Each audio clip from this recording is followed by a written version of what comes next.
Bismillah, Assalamualaikum warahmatullahi wabarakatuh.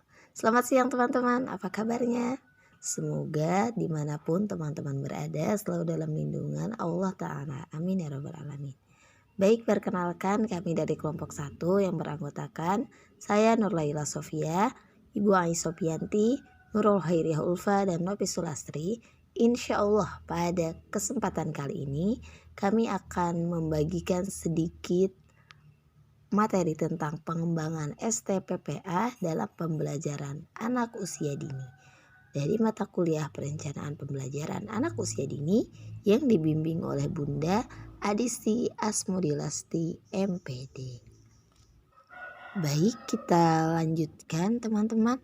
Kami akan menyampaikan daftar informasi yang akan kami sampaikan untuk pagi ini. Untuk siang ini, mohon maaf. Ya, untuk bagian yang pertama ada STPPA yang akan disampaikan oleh Ibu Ais Sopianti. Kemudian ada kompetensi inti yang akan disampaikan oleh Ibu Nurul Khairiah Ulfa. Kemudian yang ketiga ada kompetensi dasar yang akan disampaikan oleh Ibu Nopi Sulastri. Dan bagian yang keempat ada kesimpulan yang akan disampaikan oleh saya sendiri. Baik, siapkan catatannya. Dan selamat menyimak teman-teman. Apa standar dan acuan Anda mengajar di sekolah? Yang pertama ada STPPA. Pengertian standar tingkat pencapaian perkembangan anak atau STPPA PAUD.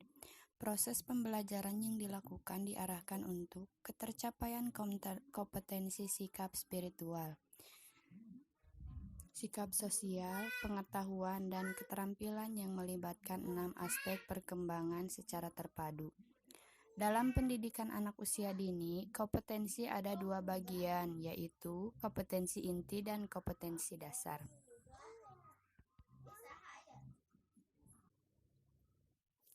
Standar tingkat pencapaian perkembangan anak usia dini atau STPPA adalah kriteria tentang kemampuan yang dicapai anak pada seluruh aspek perkembangan dan pertumbuhan.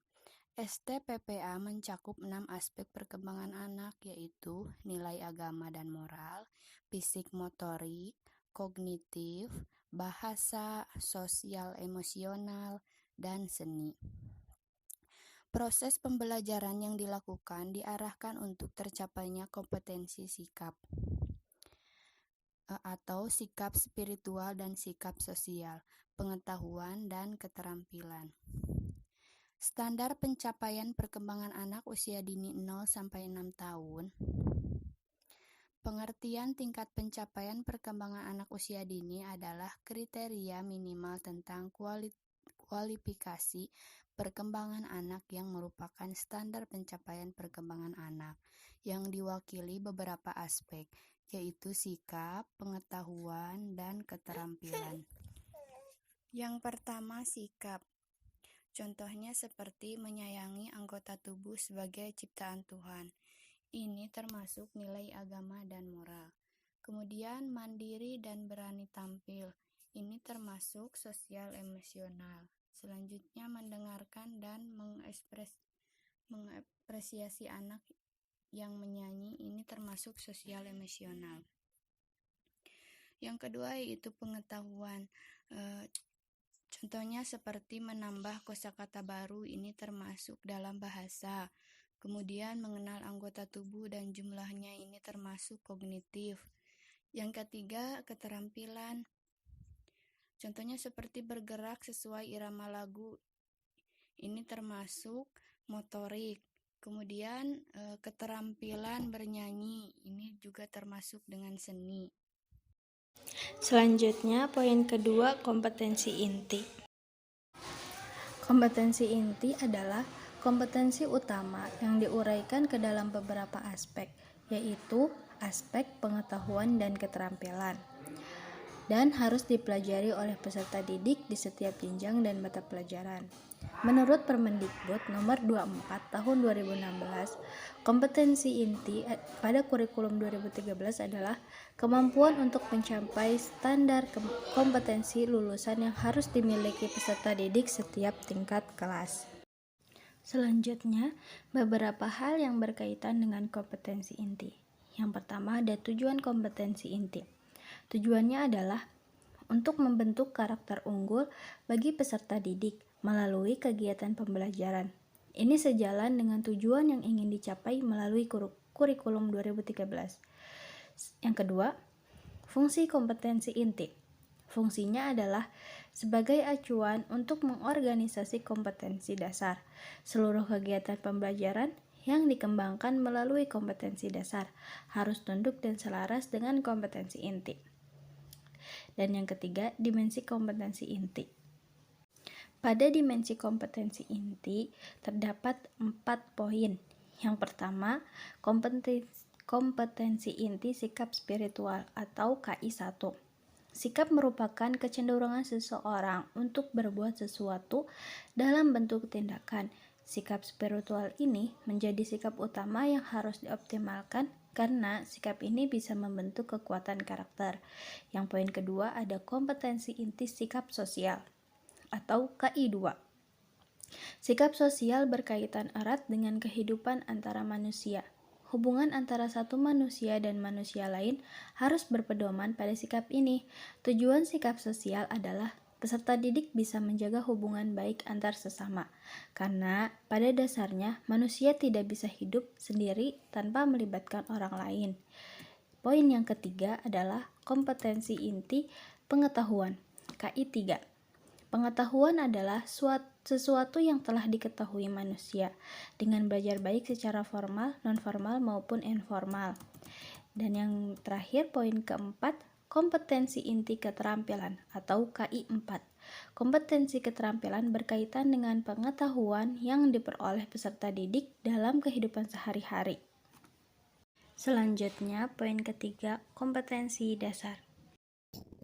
Selanjutnya yaitu kompetensi dasar. Kompetensi dasar merupakan kemampuan untuk mencapai kompetensi inti atau pengetahuan, keterampilan, dan sikap minimal yang harus peserta didik capai untuk menunjukkan penugasan standar kompetensi yang telah ditetapkan. Kompetensi dasar yang berkaitan dengan pembelajaran langsung dan tidak langsung yaitu yang pertama, pembelajaran tidak langsung. Berkaitan dengan sikap spiritual yang mendukung kompetensi inti 1 dan sikap sosial mendukung kompetensi inti 2. Pada saat belajar pengetahuan mendukung kompetensi inti 3 dan keterampilan mendukung kompetensi inti 4. Pembelajaran langsung yang selanjutnya yaitu pembelajaran langsung. Pembelajaran yang berkaitan dengan kompetensi dasar yang dikembangkan dari kompetensi inti 3 dan kompetensi inti 4. Sedangkan pembelajaran kompetensi inti 1 dan kompetensi inti 2 terintegrasi dengan pembelajaran kompetensi inti 3 dan kompetensi inti 4. Syarat yang harus dipenuhi untuk dapat merumuskan kompetensi dasar yang baik yaitu yang pertama, rumusan tujuan yang dibuat harus berpusat pada peserta didik dengan mengacu terhadap perubahan tingkah laku subjek pembelajaran yaitu peserta didik. Yang kedua, rumusan kompetensi dasar harus mencerminkan tingkah laku operasional, yaitu tingkah laku yang dapat diamati dan diukur yang dirumuskan dengan menggunakan kata-kata operasional.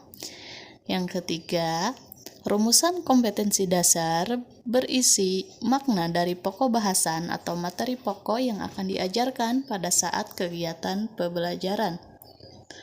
Uraian dari setiap kompetensi dasar untuk setiap kompetensi inti.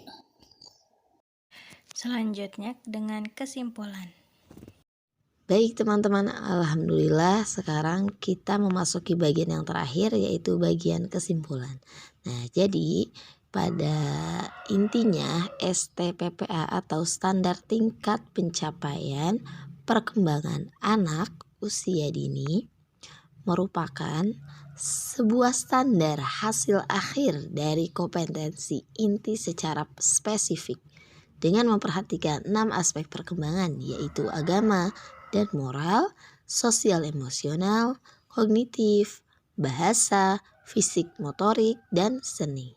Nah, kemudian dari kompetensi inti ini didapatkan dari kompetensi dasar dengan merencanakan program atau kegiatan pembelajaran di PAUD yang bentuknya dapat berupa program semester, perencanaan mingguan, dan perencanaan harian.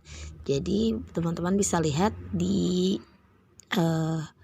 PPT ini proses peleburan STPPA yang bagian pertama standar STPPA yang sudah dikeluarkan oleh pemerintah, kemudian dileburkan menjadi kompetensi inti dan diturunkan lagi menjadi kompetensi dasar dan pada akhirnya akan menghasilkan indikator. Ini merupakan amanah yang perlu kita tunaikan untuk mencapai atau menstimulus perkembangan dan pertumbuhan anak usia dini yang kita bina di sekolah. Demikian yang dapat kami sampaikan perihal STPPA ini. Mohon maaf jika terdapat kekurangan baik dalam materi ataupun dalam cara penyampaiannya, dan kami ucapkan terima kasih atas segala perhatiannya. Kami tutup dengan wassalamualaikum warahmatullahi wabarakatuh.